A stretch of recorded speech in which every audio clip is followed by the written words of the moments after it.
kita telah diberi kenikmatan sehat oleh Allah Subhanahu wa Ta'ala. Kemudian sholawat dan salam kita panjatkan kehadirat Nabi besar kita Muhammad Shallallahu Alaihi Wasallam yang telah membawa kita dari zaman kegelapan kemudian dengan zaman penuh cahaya dan akan kita tunggu syafaatnya di yaumul akhir. Nah, untuk hari ini kita akan melanjutkan terkait dengan perumusan masalah. Terkait dengan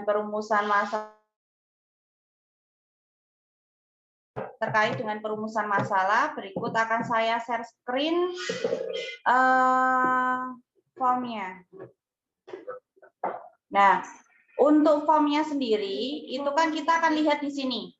Nah, nanti silakan kalian sesuai dengan yang saya sampaikan di video sebelumnya, itu kan di sini ada beberapa permasalahan dari hitungan yang di sini. Nah, nanti dilihat saja. Sepertinya kemarin sudah ada yang bisa menghitung ini, iya dan tidaknya. Nah, di sini nanti untuk yang KB itu kita tulis salah satunya saja ya, Bapak atau Ibunya saja. Jadi nanti ketika pengolahan data, Bapak atau Ibunya yang ber-KB. Jadi tidak ditulis misalnya Ibunya ber-KB, Bapaknya tidak ber-KB, nanti ditulis semua Bapak tidak ber-KB, Ibu ber-KB. Nanti hasilnya di sini akan kesulitan berapa sih sebenarnya keluarga yang ber-KB. Nah, setelah itu kita nanti akan membuat suatu rumusan masalah seperti ini. Nanti dilihat di video berikutnya. Nah, selanjutnya permasalahan yang ada di sini atau yang sudah kalian kemarin kalian jadikan satu dalam database, itu kemudian akan kita dapatkan ini. Setelah itu di sini akan ada namanya perumusan masalah. Nah, akan ada perumusan masalah. Data subjektif itu adalah data yang sebenarnya kemarin pas kita pertemuan awal, yaitu kita dapatkan dari SMD. Ya, misalnya dari SMD kemarin ada yang demam berdarah. Kemudian ada yang gizi buruk. Kemudian PUS itu pasangan usia subur tidak ber-KB. Kemudian ibu hamil anemia. Terus cakupan balita bayi tidak diberi ASI eksklusif. Nah, ini data ini didapat dari mana? Data ini didapatkan dari hasil SMD. Itu ya, tak tulisin di sini, NB. Data subjektif. Nih, Ini data subjektif hasil FGD dan wawancara. Nah, di sini tambahin hasil SMD, FGD dan wawancara. Nah, data objektif didapat dari mana? Data objektif didapatkan dari sini. Di sini itu yang ini ya, yang ini kan berarti merokok permasalahannya. Di sini ditulis yang merokok ada berapa? Ada 3, misal. Oh, ada 7 yang merokok. Kok banyak banget ya 7 ya? Merokok. Oh, yang tidak. Di sini maaf salah. Di sini ada 2 yang merokok. Berarti di sini ditulis 2 yang merokok. Kemudian menderita TB ada 2. Kita tulis di sini 2. Kemudian ada hipertensi dan juga gejala TB ada 2. Nah, di sini. Ini 2. Ini 2. Nah, terus di sini yang tidak ber-KB ada 1. Yang tidak ber-KB ada 1. Kemudian yang tidak ada yang tidak ASI eksklusif itu 2. Ini 2. Ini 4. Nah, ini hasil ini adalah dari hasil pengkajian atau pengolahan data. Kemudian, misal nih, ini kan jumlahnya. Jika kita ditanya persentasenya, kalau yang merokok berapa persentasenya, cara menghitungnya adalah 2 dibagi jumlah totalnya semuanya. Di sini ada berapa orang? 1, 2, 3, 4, 5, 6, 7, 8, 9. Ada yang dihitung kan yang merokok yang dewasa, sehingga pembaginya adalah pembagi orang dewasa. 1, 2, 3, 4, atau yang lebih dari 15 tahun. Nah, karena di sini kan tidak ada 15 tahun, berarti kan kita hanya yang hitung umur 25, 20, 25, 20. Dah, berarti kan di sini pembaginya adalah 4. Nah, dikali 100. Nah, berapa ini?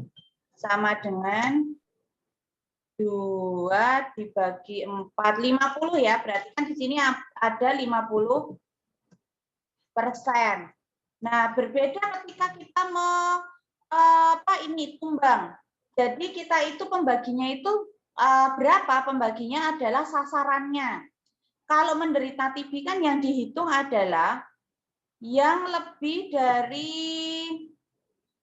menderita TB kan yang umurnya lebih dari 15 tahun. Berarti pembaginya adalah yang berumur lebih dari 15 tahun. Kemudian kalau yang tidak ber-KB atau itu ada berapa persen? Sasaran KB kan yang sudah menikah atau yang umurnya lebih dari 10 tahun sesuai dengan form yang ada di PISPK nih. Berlaku untuk anggota keluarga wanita berstatus menikah usia 10-54 tahun dan tidak hamil. Atau anggota keluarga laki-laki berstatus menikah. Berarti kan yang di sini adalah sasarannya yang sudah menikah. Ya, sedangkan yang menikah itu kan di tabel ini itu ada 2 pasang. Berarti sasarannya itu adalah 2 pasang. Jadi menghitungnya sama dengan 1 dibagi 2 dikali 100. Nah, sama dengan 50%. Berbeda ketika kita menghitung ASI eksklusif. Sasaran ASI eksklusif adalah bayi yang umurnya 7 sampai 23 bulan. 7 sampai 23 bulan. Berarti sasaran yang ada di sini yang umurnya 7, nah ada 2. 7 atau lebih dari 23 bulan berarti atau 1 tahun lebih itu masih ya. Berarti kan di sini sasarannya ada 1, 2, 3, 4. Ada 4 sasarannya. Berarti di sini sama dengan 2 dibagi 4 dikali 100 sama dengan 50%. Imunisasi sasarannya yang mana? Yang umurnya lebih dari 1 tahun, 12 sampai 23 bulan. Di data ini yang umurnya 12 sampai 23 bulan ada 2 balita, yaitu ini Amran dan Nina. Sehingga di sini pembaginya adalah 2. 2 dibagi 2 dikali 100. Oh, ternyata 100% yang tidak mendapatkan imunisasi lengkap. Kemudian yang tumbang, sasarannya yang mana? Sasarannya yang tumbang itu adalah anggota keluarga berumur 2 sampai 59 bulan. Berarti sasaran yang ada di sini 1, 2, 3, 4. Ada 4 sasarannya. Berarti di sini berapa persen? 4 dibagi 4 dikali 100. Sama dengan 100%. Ini yang perumusan masalahnya dari data. Kita kumpulkan dulu permasalahan yang ada di hasil SMG, FGD, dan wawancara. Misalnya ketika kalian wawancara itu kan tidak harus barengan. Tetapi ketika melakukan pengkajian itu kan juga ada wawancara. Misal ditemukan ibunya bilang, Mbak, anak saya itu sering dismenor. Berarti itu termasuk masalah yang harus kalian catat. Berarti nanti di data subjektifnya ditambahin dengan permasalahan dismenor. Oh, Mbak, anak saya itu nggak tahu nih terkait dengan tanda-tanda pubertas. Oh, berarti tidak paham tentang tanda-tanda pubertas. Jadi, data subjektif itu kalau berkelompok, kan sebelumnya kan kita olah dulu nih, dari data seluruhnya, dari data pengkajian dijadikan satu. Itu untuk mendapatkan data objektif. Kemudian ketika pengumpulan data atau penggabungan, masing-masing mahasiswa juga harus ditanyakan hasil, ada nggak permasalahan dari hasil wawancara atau ada nggak permasalahan yang disampaikan oleh kakak ketika melakukan pengkajian. Nah, nanti dijadikan satu.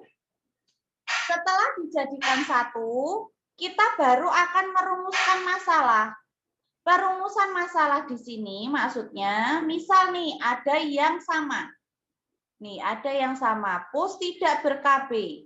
Ini pus tidak ber-KB. Kemudian bayi tidak diberi ASI eksklusif. Nah, bayi tidak diberi ASI eksklusif di sini. Nah, kemudian jadi di sini rumusan permasalahannya akan ada banyak. Ini kita copy paste. Sini. Ini yang sama ditulis satu saja. Misal yang kita tulis yang ini. Nah, ditulis satu saja. Kemudian di sini terus ibu hamil anemia. Dismenor. Nah,